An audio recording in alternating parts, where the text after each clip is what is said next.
Hello and welcome to another episode of the Construction Corner podcast. I'm Dylan. I'm your host, joined by my blue collar badass, Matt.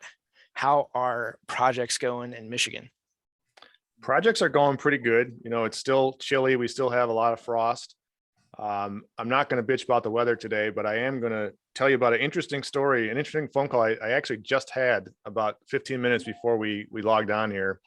My superintendent calls me and he goes, "Hey, Matt, that project X, we got the electricity disconnected from that old building, didn't we?" And I said, "Oh shit." So I go digging through my files and I was right. Yes, we did. The local utility company, they provide a disconnect letter before you demo. So I'm reading it and they removed the meter. They discontinued service, blah, blah, blah. Here's the weird thing. The house has been gone now for a few weeks. We tore it out. My earth worker this afternoon with his excavator found a buried electrical line that's not supposed to be there and sure as hell not supposed to be live. And it was very, very live. He wrapped it around his bucket. Luckily, everybody was fine. Nobody got hurt, but it just goes to show you that even as much as we preach about communication and doing all your due diligence on the show here, you can do everything possible and you still got to get these surprises. You still got to pay attention. And I don't know. I was kind of blown away by the call, frankly, but obviously glad nobody was hurt. One, yes, like that's awesome that nobody got hurt, right? Two, that's what you get for stealing electricity. That's what we're thinking. Yes. Somebody wasn't paying for it. Or three, no as-built and, somebody forgot about something somewhere, but for it to still be live, that's, oh man. Are the neighbors pissed? I haven't heard anything from them yet. We'll see. It's a residential house. We tear that down and then we're putting in a commercial facility. So, who knows who was stealing cable and electricity for how long. The house has been there for probably 50 years, but anyways, it was an interesting end of the day. Well, at least nobody got hurt. Right on, man. So with that shocking story, we are going to introduce our guest today, Shane Harrell. Shane has, man, I think there's probably not much you haven't done in construction, but has been in the commercial construction world as a GC, construction management, on projects from a couple grand, which I don't know even how you papered those, but from 100 grand or a couple grand to 140 million, spanning coast to coast. Today he's based in Texas, doing residential custom homes. Craftsman Homes is his company, and they're doing new custom builds, remodels, homes for sale. And Shane, what I found interesting, besides being surrounded by girls and close to teenagers, is your love of Texas music. So first, Shane, welcome to the show. And then my next question is, what is Texas music? Well, thanks for having me, Matt and Dylan. And Texas music, everything's bigger in Texas, right? I'll hear that. We still ride our horses to work and all that. Now, the Texas music around the country is probably known more as a red dirt country. We kind of liken it back to the Willie Nelsons, Waylon Jennings back in the day, and then it's just kind of morphed over time. And nowadays we have guys that are showing up on the Nashville scene, but really got their start here in Texas. And a lot of their music was based on things around Texas. They sing about, the bars and honky tonks. They, sang about being down on the rivers and, drinking beer and, playing in these old, broke down bars. And again, as they've kind of grown through the years, they've gone on to bigger things, but it all got to start here. And we're always proud of being from Texas and the music coming out of it. So ZZ Top were Texas boys, weren't they? They were, but they're a little more on the rock side.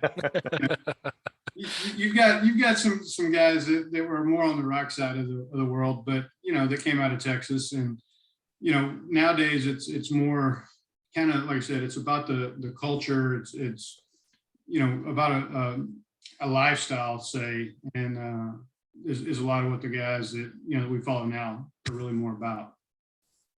Got it. It just reminds me, like, if you watch Yellowstone, there's when Jimmy's down on the ranch in Texas, there was three gods. It was God Almighty, George Strait, and the cowboy that Jimmy was talking to. But it's one of those things, George Strait's still Still a king, still revered, especially in Yeah. Texas. Yeah, well, I mean, it's funny because we just had the Super Bowl, and they, of course, there's been all kinds of memes about the Super Bowl, but one of the big ones coming out of Texas is when you want a real Super Bowl show, call George. He'll so Like it. Well, Shane, why don't you tell us a little bit about yourself and what you're doing, where you came from and how you got there? Well, so I'm a third generation construction worker. My father and grandfather both were in the electrical trade. My father owned his own electrical business, which is where I got my start. Started out as a laborer and apprentice for him. Worked on and off, through school, into college. Had the opportunity to work with my grandfather while I was in college. He came and spent some time working with my dad again. And as I got further into college, my dad decided that he was going to kind of wind things down and was tired of dealing with the personnel side of the business. So he slowed things down, and they actually went on the road for a while. And so it really got to the point to where I didn't have much in the way of work with them. And so I moved over to working with one of the GCs we'd done some work for, and enjoyed it. I'd always been interested in kind of the big picture of the projects, and my degree is in construction, my undergraduate degree. And so it was kind of a good fit there, since I, had taken a liking to the overall process, and worked for him. And then when it was time to do my internship, one of our customers, which was a pre-engineered building manufacturer, used to be one of the preeminent Butler manufacturing, Yep. Had an office in San Marcos where I grew up, and we had done work for them. And so I interned with them as an estimator, and they set me up with one of their builders coming out of my internship to go to work for them, and came out as project manager right after I graduated, and I went to work for that builder. He was a local guy, did engineered buildings, and still around today. They're a smaller GC, and from there I went to what's now a regional GC, big school builder at the time in the area. Went to work for them, and then moved on to from there to the airport project. It was the large $140 million job, and did worked over there. Ended up that was in San Antonio. Ended up going up to DFW Airport to do some transportation and airport related work up at DFW Airport, and then from there came back down to San Antonio and went to work for the national firm, which is where I kind of got the coast to coast going as project executive, kind of more on the operations management side. And we did everything from multifamily. We did industrial, big tilt wall industrial distribution projects. We did federal work, and we did office, retail, restaurant. Kind of did a little bit of everything. And then in 2017, I purchased Craftmaster Homes, which is our residential division, and it's a company that had been in business for 25 years at that point. So this year we're going on our 30th year of being in business, and the gentleman that I purchased the business from was retiring, took it over, and started kind of making it my own company, a little different flair from somebody that was retiring to, somebody that had come from a faster paced commercial background. And then shortly after I started running things, I had a former subcontractor call me for a project with a oil and gas outfit. So I received a phone call on I believe it was a Wednesday, and they told me that they needed some help, and we had a meeting on Friday morning. So Eric was born on Friday night, and on Wednesday night, and ordered business cards and had them hot shipped to me, and had cards to go to a meeting on Friday morning. And kind of started our commercial division. So and we've done various commercial projects. Like I said, the oil and gas side, we've done some restaurant, retail. Been looking at several assisted living projects here as of late, and also looking at some retail and possibly some medical related projects coming up as well. There's a lot there to unpack, and I want to get to all of it because you've got an interesting story there. Let's go all the way back to your time with Butler. That one rings familiar with me. We are a Varco Pruden builder now, who is now that Butler and VP are both owned by Blue Scope. Right. So what did you do as an intern for a fabricator, for a manufacturer? Well, so I worked in the sales department. I was in estimating. So whenever big, custom buildings would come in, I would work the estimates. I worked directly under the regional sales engineer. And so typically, I would put together the bids. If we had to outsource materials, a lot of times when you get on federal work, they'll spec Butler as your building, but they won't use any components from Butler aside from the frame. Yeah. You go buy everything else, outsourced in OEM. So I would be trying to find people who would sell one to us, since we were Butler and we competed against. It was like I'd call Varco and say, "Hey, can I buy your panels?" And they're going to tell me what I can do with those. Right. And we used to compete a lot. Varco and Butler back in the day were two of the heaviest hitters. Yeah. In the country, and so we competed a lot against Varco, and it was we would, of course, at that point this was 94. So, it wasn't like I had great software to work with and that. It was, you did have some internet, but, a lot of it was still going and trying to find those vendors around the country and yellow pages. And, that was kind of what I did. I put the estimates together, gave them to either the sales engineer or the main area sales manager for that particular plant, and then I would work with our engineers in-house as well, in terms of what it would take for us to provide the building itself. Sometimes it was kind of kicking them along to help us get more competitive on it, because as you probably know, in dealing with the pre-engineered side, if you get something that's not perfectly 90 degrees square, they start spinning. Yeah, very much so. And it's weird now because now that they're both owned by the same parent company, but they still fight back and forth like siblings, and they still compete.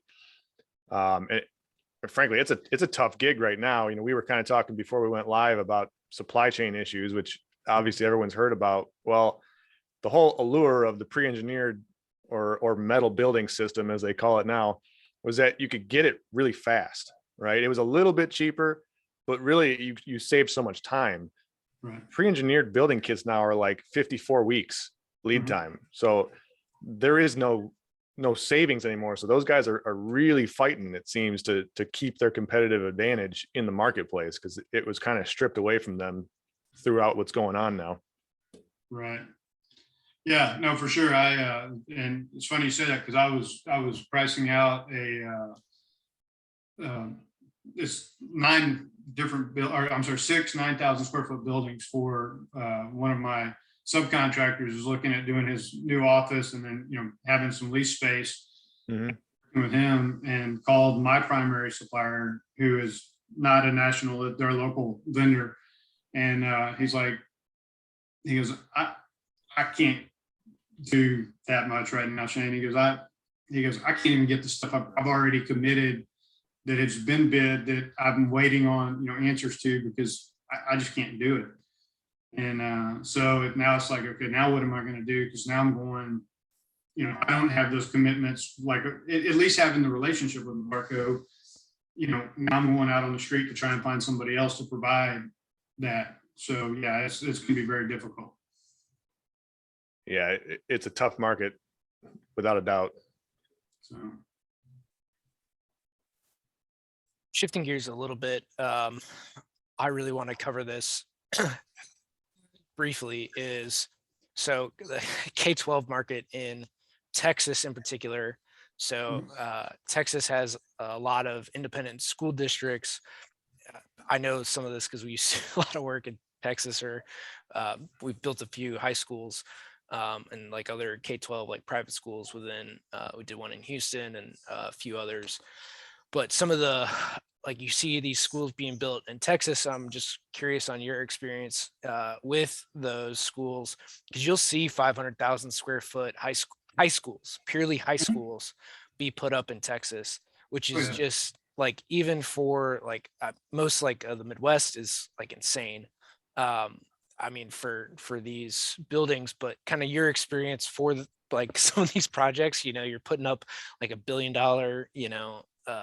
or some of the bonds that get passed are like $1 billion bonds for school districts in Texas. Because again, if you're putting up a 500,000 square foot building, you're looking at least, $120+ million to do it with fields and everything. yeah.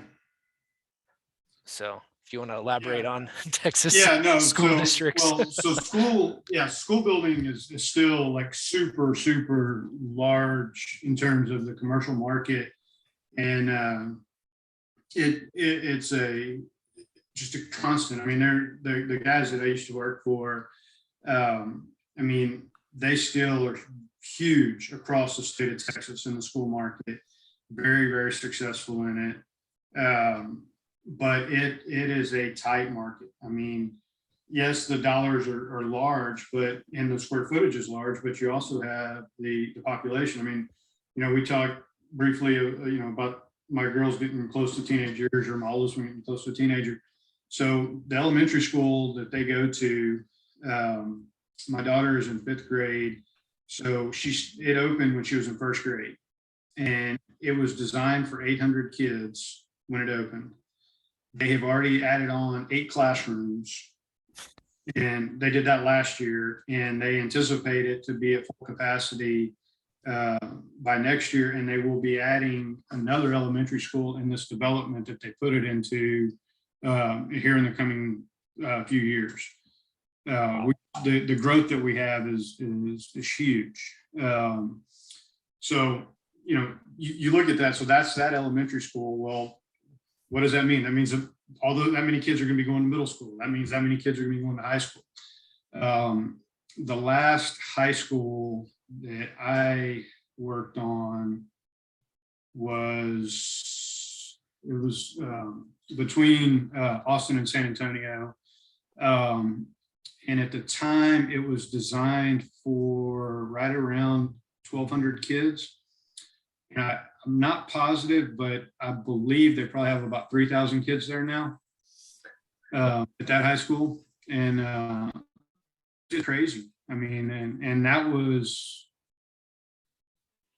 have been 2004, 2000, probably opened in 06. It's probably, I think, the fall of 06, if I remember right, or fall of 05, I guess. Fall of 05 is when we opened. So just that, and when we were building that school, I believe there was 2 subdivisions on the farm to market road that we built it on. Now there's probably 30, and within a 5-mile stretch. I mean, but that's the kind of population growth, and kind of, but to your point, that's why we have schools that are 500,000 square feet. They're like malls. I mean, they really are. The expanse that they stretch it's like a mall. I mean, I'm trying to remember. I think that high school was about 300,000 feet when we built it. But again, we put in the infrastructure, not so much classroom space, but like all, because you have all your gyms, you had a major theater, a cafeteria space, and then you just add on for the additional classrooms as it grows. Of course, we talked about the Texas music. One of the other things down here in Texas is pretty big is football. So some of these other bond packages, you start looking at these stadiums, and it's like a $25 million stadium package, because everything it's built in place, stands, it ain't metal bleachers. Place concrete, yeah. Like it ain't metal bleachers that, I had for my games and stuff. Like it's, real, and you have like a real visitors section, like it's a bowl for these high schools, like, some of the podunk colleges, I knew in Indiana, like Texas high schools had better stadiums than like, a college in Indiana. Like it's just, it's crazy. Like, for some of the infrastructure that gets built. Yeah, for sure. So. Yeah, we certainly don't have anything of that scale here in Michigan for K-12. Not that I've seen anyways. Mm-hmm. So, we're talking about really big, huge commercial buildings that you've worked on. I got to ask, what led you to kind of jump ship, take a right turn and go into residential? Well, it's kind of a twofold scenario. One, I always wanted my own gig. I like the man, but I was tired of working for him. We get it. You're in the right place.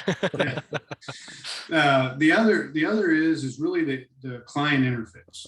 When I was doing the bigger work, I used to kid about it, but it was very serious. Am I going to build a project? Meaning, am I going to sit here and just touch paper all day, or am I going to project build it? Meaning, we're going to go out and actually get a project done, and we're going to be proud of what we do at the end of the day.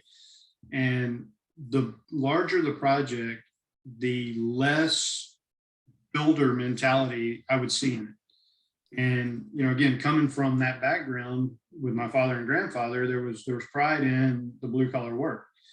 And when I was doing that $140 million job, it was tough. I mean, I was a senior project manager. I answered to a project executive and a vice president. And, there were weeks I would spend 40 hours in meetings. Because that's what it was. It was just red tape.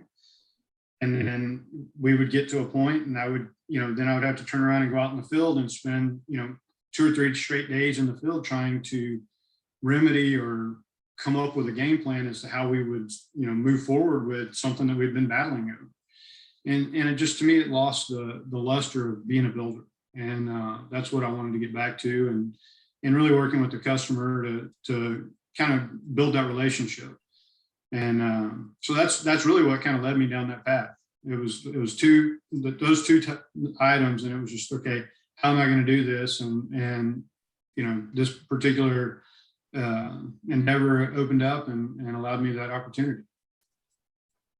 I get it. I went in the opposite direction. I started in residential, went to commercial, but what you just described is the exact reason why I'm a shitty project manager, because I can't handle all of the monotony and the paperwork and the forms upon forms. And, I, on the sales side, the pre-con side, I do my fair share of estimates and paperwork and stuff, but I get that face-to-face interaction with all of our clients. So I completely can see where you're coming from.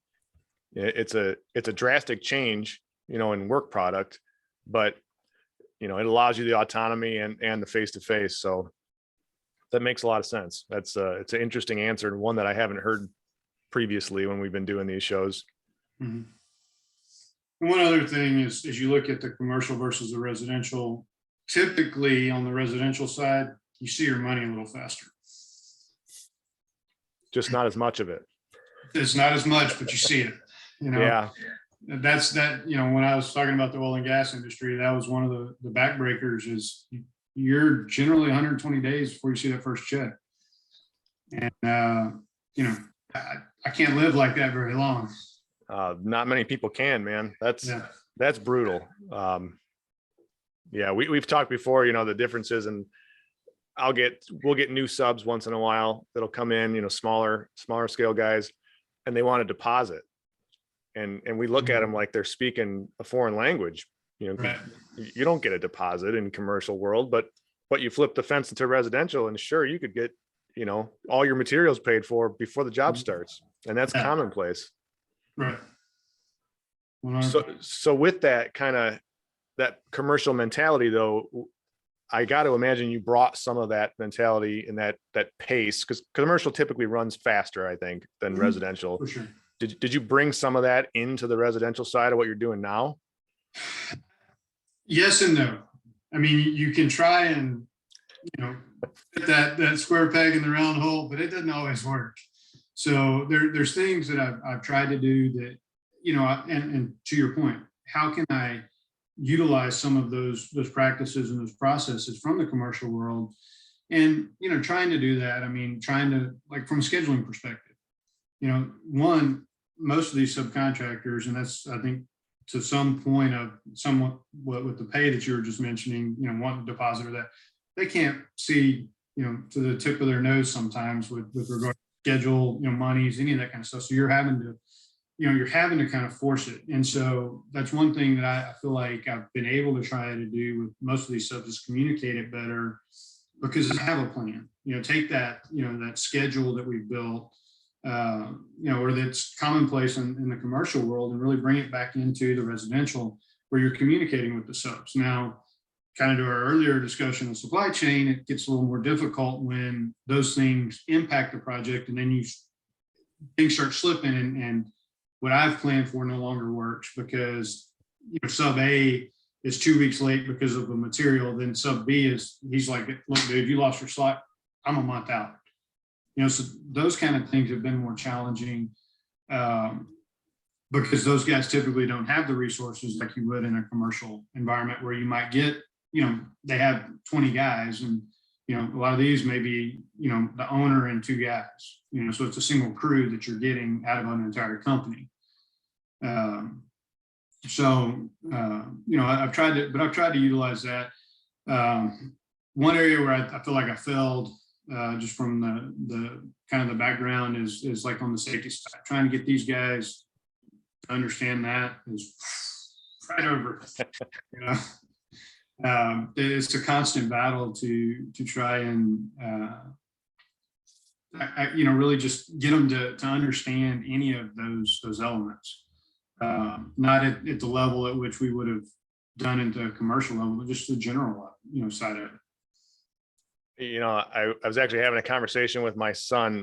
My oldest he'll be 15 next month, and I drive him to school in the mornings, and he was talking about steel-toed boots for some reason the other day. And I started laughing. I said, my first pair of steel-toed boots, I bought them when I was building houses because I felt like I should. Like, I put them on once and they hurt my damn feet so bad, I never wore them again. And, to talk about safety, like, we didn't do anything. I mean, I'd wear boots, but that was the extent of my PPE, right? There was never a hard hat. There was never a harness. I'd be walking along trusses, carrying board. It's amazing that more people don't get hurt, right? Frankly, because it was like the wild, wild west when I was building houses. There was no one ever going to come in. There was no OSHA that would show up on a residential site to slap your hand or issue a fine. So it was, as long as you don't fall off and die, you just keep doing what you're doing. And to think about that now, it's kind of crazy to me. Yeah, and that's that's part of the challenge is trying to get guys to understand, and again, that's something that I want to try to bring to the guys that work for us is a safe work environment. I mean, we want every one of our employees to go home safely at night. Most of them don't really understand what that means in terms of our envisionment of it, but that's what we want. We want them to do things right. Again, big picture is it's a quality product, and that's one of the elements of the quality.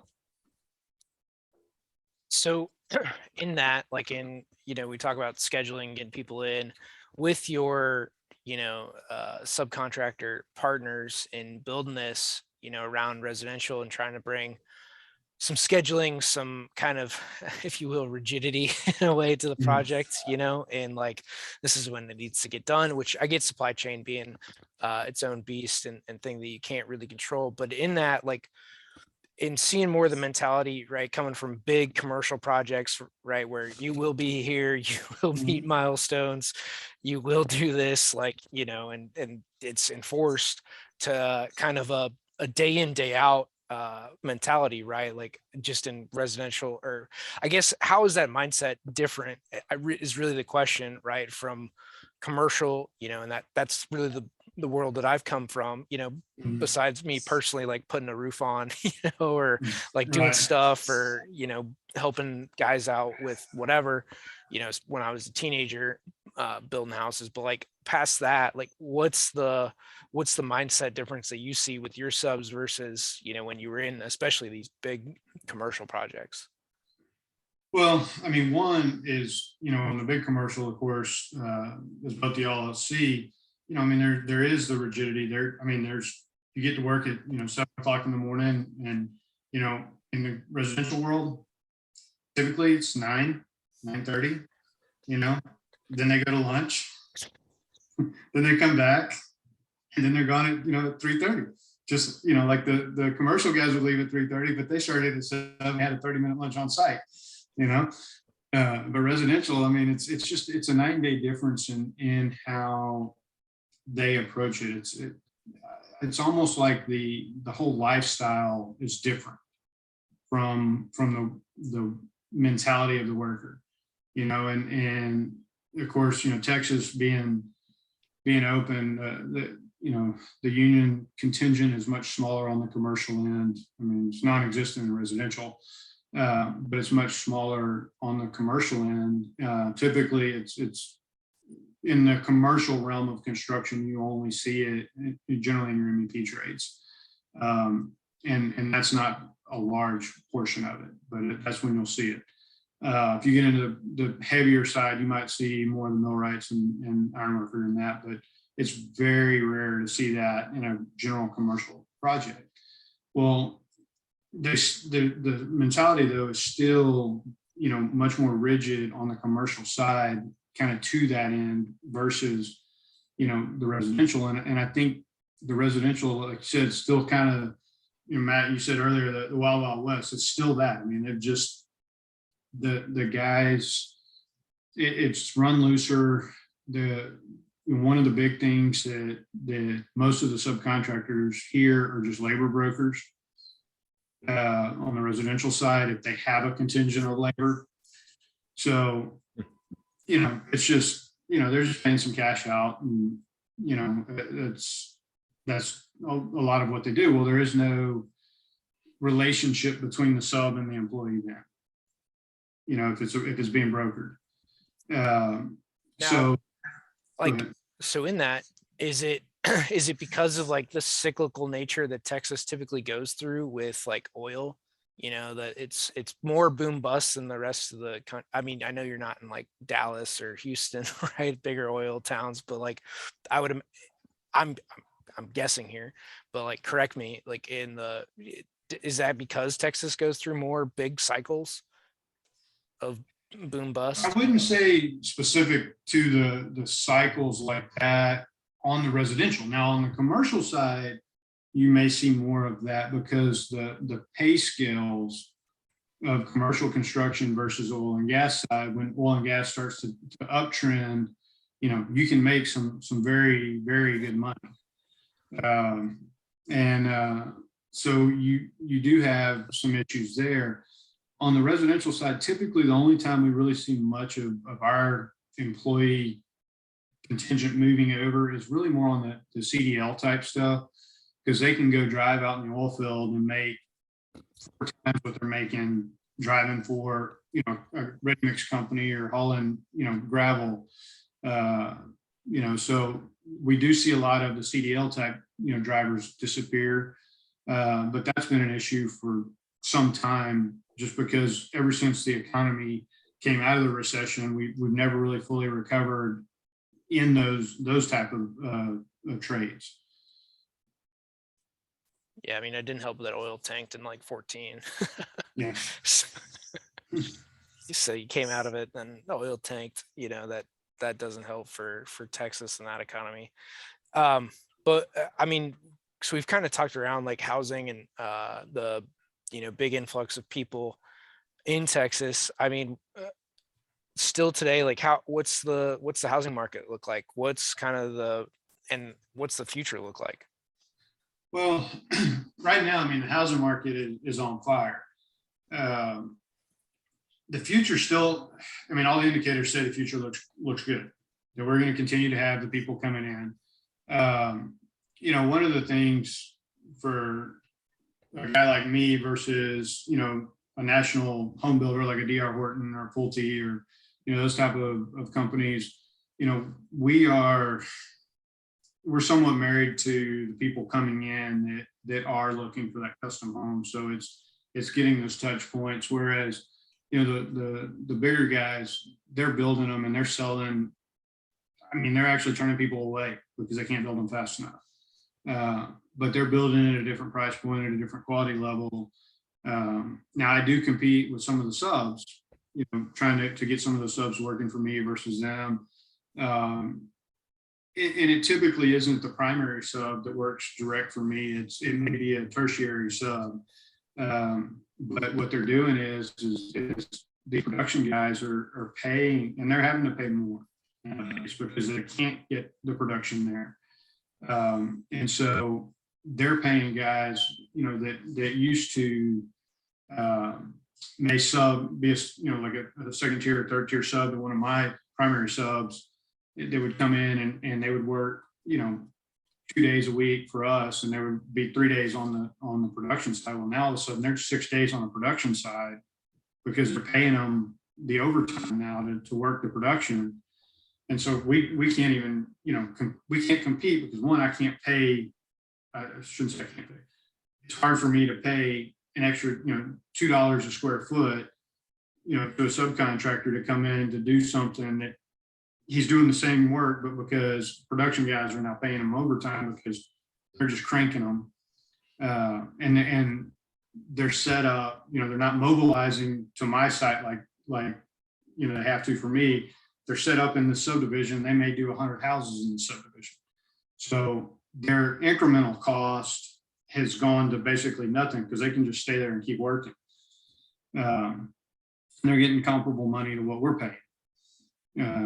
So that's been a challenge for us. I think, I still think that unless the economy doesn't completely tank, that we're going to be good here in Texas with regard to the residential side, and the commercials following, suit with it. I mean, we got to have places for these people to, to shop, to go to, to work. And of course, with the work from home, we do have people coming in that, some of the markets that I cover are kind of outside of, in the rural areas that people may go into the city 2 days a week now. So it may be an hour and a half commute, but they're able to work from home the other 3 days and they're out in the country and, they got 3 or 4 acres and then they're not on somebody, 5 feet away. So, it's a different dynamic than what it once was. For sure. And, I'm looking at your website right now, and you're building a very, very different product from what the Pultes and the Toll Brothers are crapping out. So, I mean, do you, like, these are craftsmanship, they're craft master homes. This Canyon Lake one, first of all, is really cool. But do you find that you can use that to your advantage to attract maybe not higher tier subs, but better craftsman subs, like to, give them the romance of, listen, we're not building tract homes, we're building this or the cedar one with all the stone on it. They don't look like your typical boring subdivision house. Well, we do, and in as much as we're able to keep the guys busy. Where I run the challenge is because I am smaller. If I don't have the production, I'll lose those subs, and because they've got 5 other houses that they can go build, and there's there's some production guys that are building not exactly like me, but that are smaller production, but doing a higher end kind of. They would compete, I'd say, more like with a Toll Brothers type product, where it's a semi-custom, I guess, for lack of a better term, to these, where they let the people come in, make some selections, but it's still a production floor plan. So those guys end up being more my competitors than, say the Pulte's or those type of guys, because they're building. Unfortunately, a lot of the subdivisions in this area have allowed them to come in now, and so they're now building in those subdivisions, and it's creating additional competition for guys like me, where these were originally strictly custom. Now the semi-custom guys are 2/3 of the subdivision. So you're a general contractor, obviously. How many employees do you have? Now it's just me. Okay, so you're a strictly paper GC and sub out everything? Sub out everything. Okay. We when the pandemic hit, we were at the point where we were fixing to start making some hires to kind of grow the business, and it like everybody, we didn't know what it was going to look like. So I elected to just run the work that we had at the time. And you can't be in the field, in the office both. And as things started to open up, which we were lucky in Texas. Texas was pretty open the whole time in terms of allowing us to do things. But I wasn't back in the office quick enough to start building the relationships to move forward, because when the pandemic hit, all of my leads and have never come back. Those leads never did. So then it's like I'm kind of retooling the business yet again to rebuild it up, so that we would be able to move forward again. So I'm just about to that point to start bringing the people back on, and allow us to start that growth pattern again. So I'm going to kind of change directions a little bit, but a question I don't usually ask, but if you're doing everything, and I've been there, and this is why I want to hear your answer, but you're judge, jury, executioner. You're doing everything from sales, estimating, project management, supervision, billing, accounting, all of it, soup to nuts. How the hell do you balance that with a family? Because I've seen your Facebook, you've got 2 adorable little girls, you're married. What do you do to make sure that you don't lose touch of that? Well, first, thank you for that. But one of the best things that has happened for me in being in business for myself is my office is literally 5 minutes from my house. Nice. So I can come down to my office to get out of the house, so I can focus on the work. But then I can also run home if I need to, work on homework, or, run one of the girls to a function, or be home with one of them while my wife takes them out. So it's been very good for me. And that, when we talked earlier about, some of the relationship of the commercial to residential and making that transition, that was one of the deciding factors. I was on the road, about 2.5 days a week. And there were days where I may be in town at night. Like I would come home, go to bed, and I would be 4 a.m. and catch a flight to Missouri, for instance. Be in Missouri, fly out at 7, 8 o'clock at night, get home at midnight again, go to bed, get up, and I'd go to work and be in the office the next day, get home at 6 or 7 at night, and kiss my kids to go to bed, kind of thing. It was just like it got to the point to where that balance wasn't there for me. And not that this is perfect by any means, but to your point, it being so close has been very helpful in allowing me to do the things that I need to do. And I try and get up well ahead of the family in the mornings, try and run a morning routine to where I'm able to start getting, things done well before they're ever up. I do get to see both my kids in the morning, I typically take them to school in the mornings, which has been nice. I mean, really since I've gone on my own, I've seen my children more than I did before, when I was doing the other. So it's been convenient. Now, that's not to say there's not sacrifices that get made, but Of course. it's, it being so close, I think it's probably one of the biggest elements to allow me to have that balance in life right now. No, that's great. And I get it. I did kind of the same thing. I traveled a lot for about a decade in a former career, and I was, 5 to 6 nights away, and it just got insane. And then I came back and I had a job with a large GC locally, and I was working 80-hour weeks. So same difference. And, I jumped ship, and honestly, the whole COVID nonsense, you can't see it because of my background, but it caused me to build an office right next to my house. So I have a full office over here that I can step outside of the house. So, dad's not home. You can't come knock on the door, but I can shut the door here and focus, but I can bounce back and forth. And I'm not here full time. I'm here a couple days a week, especially when we're recording, but it's great to have that balance back. So I get exactly what you're saying. Shane, where can everybody find you, and what cities, just so that we spell it out for everybody, are you building in? So I guess the easiest and probably the most prevalent place I'm found is going to be on Facebook.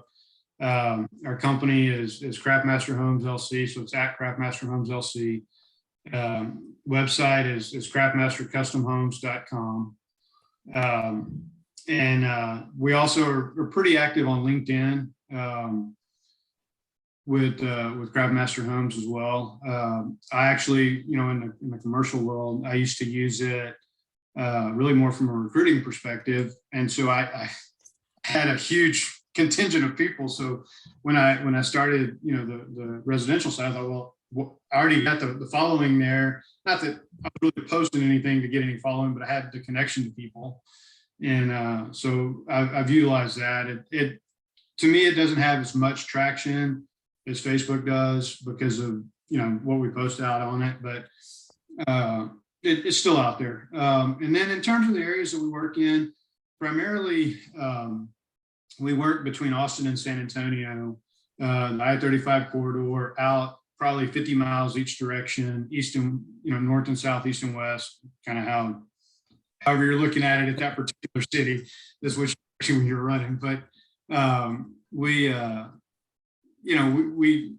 try to say New Braunfels is where I'm based at, and that's in between, almost right in between Austin and San Antonio.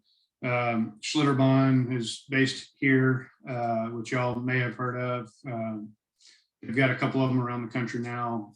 There's one in Kansas City, Midwest area, so that's why I thought it might have. But anyhow, so we're based here in New Braunfels, and we can go wherever. I mean, I was recently bidding some work in Austin and San Antonio on the multifamily side. I've looking at a medical facility coming up in Kerrville, which is probably about 45 minutes outside of San Antonio, kind of northwest of San Antonio, about an hour and 15 minutes from here. So it's kind of project based as to the range, but our sweet spot, I would say, is probably about 50 miles out in encompassing this New Braunfels area. Awesome. And then as we're running up on a little bit on time, is kind of one, really, what is the biggest problem that you see within the industry, and kind of, if you want to also wrap your kind of closing thoughts in that too, but problem solution that you see throughout construction, and any final thoughts? Well, I'll kind of hit back to the supply chain labor, which we kind of bounced around a little bit on both of those. I think those are going to be ongoing issues for our industry. Unfortunately, we hadn't brought sexy back to, being in the field of construction in the blue collar world. So, I used to always joke with our superintendents about that. the younger generations are not endeavoring into it. And a lot of that's on us because we're pushing kids to go to college, not to take a trade. And I think we might start to see a little bit of that kind of come back around, but the tradespeople are getting so old, bringing the craftsman side to it is not going to be there. Similarly, we've outsourced all of our manufacturing overseas. So even that blue collar element of work, until we get that back over here, I think it's going to be an ongoing issue from a supply perspective. Solutions to that, yes, we can try and engage more young people to get into it, but I think it's going to be, what can we do from a building perspective to be more efficient? Whether it be alternative construction methods, that maybe the 3D printing, the SIP construction becoming more prevalent, doing things that we might be able to integrate more into the field, or even, again, the planning and scheduling. I mean, it's not going to be this, I want a building, let's go build it tomorrow. It be, we have to start planning these things more in advance, integrating, the design systems into the construction more, I think will help. So I think there's a lot of things that we can do to make us better. But I think they're going to be a challenge. I don't know that, how effective robotics are going to be into it. I know they're trying to use more of it. It's kind of like the 3D printing side. But I don't think it's gonna replace the craftsman at the end of the day. So I think it's going to be an ongoing challenge, and I think it's just really planning better. I think is hopefully what's going to make us successful in the future. Yeah, I'm right there with you on that answer, Shane. I mean, it's a mix of becoming really, really efficient and really good at what we do, but also boosting that attraction to infill the ranks, below us. And, there's got to be a healthy balance we can find to do both of those, but it's going to take a full scale effort on both of those fronts to keep the ship moving. Right. Well, Shane, thank you for coming on. Matt, any other final thoughts that you've got for today's show? Shane, I appreciate the time, man. It's a really cool story you have, and I wish you the best in your future endeavors. I appreciate it. Thank y'all both. All right, guys. Today we've covered a wide range of topics, from big, massive projects to Texas music. Most importantly on the show, to really the things that we've been talking about here for a while. At the end of the day, we need to bring people back to the trades. We've got to plan, communicate better at the end of the day, and it's not just bringing more people into the trades, but understanding and really communicating that construction has a lot of value. There's a lot of skill that goes into what we do, into the craftsmanship of building. It's not just slapping some tile together, slapping a floor down for these homeowners, that want it tomorrow, right? They want a nice home. They want a great place to live. You want a good office building. You want something that's not a hole in the wall, or you're worried about falling through floors. Like at the end of the day, what we do is provide a great product and something that is to be proud of. Like Shane talked about, from coming from big construction where he didn't feel that it was. I mean, at the end of the day, those are some pretty big buildings to be proud of, but to be hands-on, and a lot of us on a day-to-day basis, we are in the trenches, seeing these buildings come out of the ground, seeing projects go from concept to completion. It's a big deal. So being proud of what we do in construction, being proud of the trades, being proud of the people that we work with on a day-to-day basis, and being able to communicate effectively from, day laborer to owner, right? And communicating up and down the chain, and just the people that are in our communities of what we do it's a huge service, not only to the industry, but our communities as a whole, guys. So I really hope that you took some really good nuggets out of today's episode. And again, you continue to spread the message of the trades, construction, engineering, GCs, architecture. It's a good career. It's a great place to be. there's a lot of latitude, a lot of opportunity that you have within this industry, you know, from barely touched on it, but oil and gas to residential to, you know, big commercial projects. There's a lot of space for all of us to be. So again, guys, thank you so much for listening to this episode, and go ahead and share the show out. And that is this episode of the Construction Corner podcast. Until next time.